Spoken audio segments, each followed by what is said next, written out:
குக்கிங்கை விட்டுருங்கம்மா, நீங்கள் சாம்பார் வச்சதுலேயே நாங்கள்லாம் அப்படியே முடிஞ்சிட்டோம். ஓகே, ரொம்ப அழகான பெஸ்ட்டு மருமகள் இன் தமிழ்நாடு அப்படின்னு வந்து நீங்கள் பேரே வாங்கிட்டீங்க. மருமகள் அப்படின்னா குடும்பத்தை நல்லா நடத்தணும், குடும்பத்தில் வந்து இப்போ மளிகை சாமான்லாம் வாங்கி போடணும், பொருட்கள் விலையெல்லாம் என்ன தெரியும், பட்ஜெட்லாம் அந்த மாதிரிலாம் எங்க எந்த மருமகள் பண்றாங்க? என்னடா இல்ல சும்மா கொஞ்ச நேரம் வீட்டுக்கு போயிட்டு அதான் வீட்டுக்கு சொல்லுங்க. ஸோ அந்த மாதிரிலாம் இருக்கணும். ஸோ மளிகை பொருட்களோட விலை பட்டியல் என்ன அப்படிங்கிறது உங்களுக்கு கண்டிப்பாக தெரிஞ்சிருக்கணும் பெஸ்ட் மருமகள் அப்படின்னு இருக்கும்போது. ஓகேயா? இப்போ நான் வந்து சில பொருட்கள்லாம் சொல்ல போகிறேன், அதோட விலை என்னன்னு நீங்கள் சொல்கிறீங்க.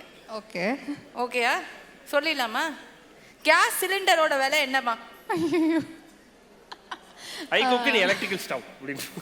Induction stove? இண்டக்ஷன் ஸ்டவ் அந்த full star cast around 2000 something. அது மட்டும் தான் வாங்கியிருப்பீங்க போல இருக்கு. கேஸ் சிலிண்டரோட விலை என்ன?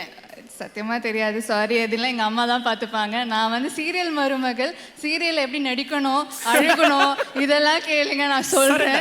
என் வீட்டில் வந்து எங்கள் அம்மா தான் எல்லாம். சாம்பார் எங்கள் அம்மா சூப்பராக வைப்பாங்க, கேஸ் வேலை அவங்களுக்கு எல்லாமே தெரியும். நீங்கள் வீட்டுக்கு வந்தீங்கன்னா நான் சொல்கிறேன்.